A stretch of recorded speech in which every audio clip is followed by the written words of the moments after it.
बहुत सीधी थी वो, बिल्कुल चाशनी में डूबी जलेबी सी। जब भी तसल्ली से बैठ जलेबी तक पहुंचने की कोशिश करती, चाशनी का असर खत्म होते होते मन भर जाता।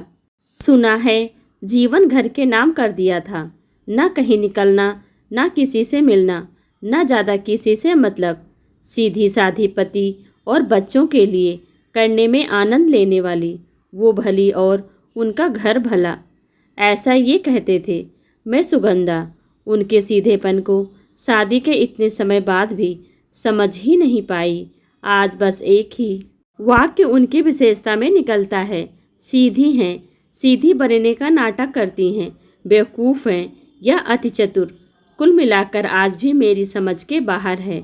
याद नहीं कभी मेरे आने के बाद रसोई के किसी काम में हाथ लगाया हो, लेकिन वही हाथ छोटी के आने के बाद खूब चला। मेरा पहला परिचय उनसे इस वाक्य के साथ हुआ था। मैं रसोई में कोई दखलंदाजी नहीं करती। अब वो जाने और उसका काम सुनकर दिल गदगद हो उठा। कितनी अच्छी हैं, अगले ही पल आवाज़ थी, महज आवाज़ या घुमा फिरा कर जताया गया अपना रौब।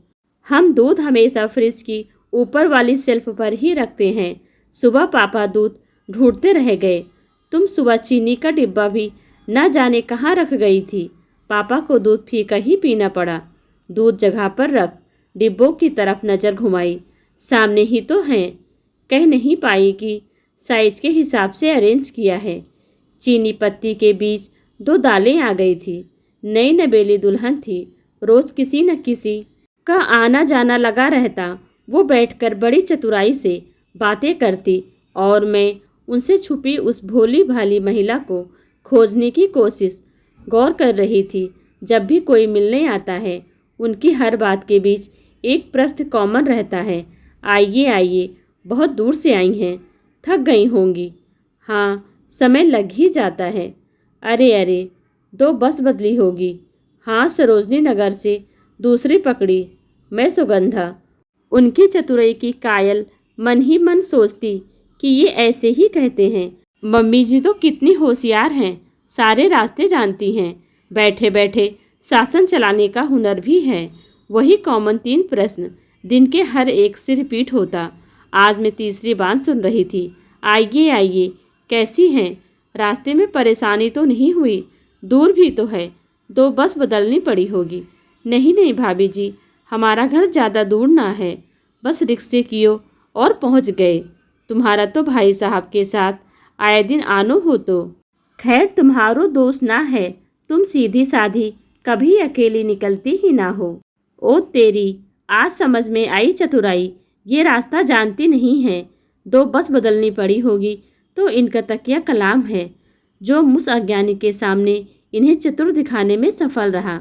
अब नित नई सीधेपन की बातों के बीच जिंदगी नए और हसीन पलों को भी जी रही थी। आज पकोड़े क्या बने, खाने से ज़्यादा नमक कम ज़्यादा की रामायण हो गई। जिंदगी की इन्हीं छोटी बड़ी बातों को लेकर वक्त बीतता रहा। कई बदलाव उनमें भी आए, कई मुझ में भी। ससुर जी के चले जाने से घर में एक रिक्तता थी। लगता था वो भी घर के और सदस्य से ज़्यादा मैं महसूस कर रही थी। होती भी क्यों नहीं, बड़े प्यार से बहू बनाकर लाए थे। अब उनके नित नए रूप देखने को मिलते। सीधेपन का चोला किसी के ज्ञान से जल्दी उतर गया। अब फोन की घंटी बजने पर फोन उठाने के अधिकार से लेकर टीवी, अखबार, खाना सब में पहला अधिकार उनका था। पर कहते हैं ना, सिखाया ज्ञान 2 घड़ी का।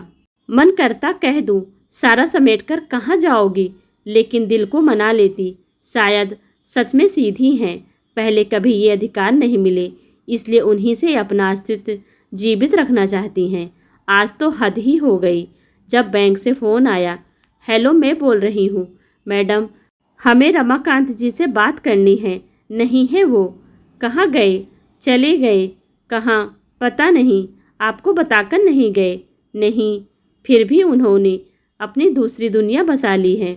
ओह सॉरी मैम, मुझे नहीं पता था। क्या आपको उनका एड्रेस पता है? नहीं।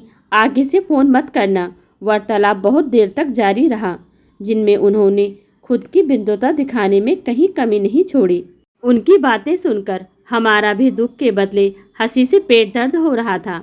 एक साधारण सी बात की उनकी मृत्यु हो चुकी है को उस भोली भाली महिला या अति ज्ञानी महिला ने तिल का ताड़ बनाकर परोस दिया। आते ही पतिदेव पर बड़बड़ाई, ये नहीं कि पढ़ी लिखी बहू खड़ी है उसकी बात करवा दें, लेकिन मेरा तो इस घर में कोई वजूद ही नहीं है।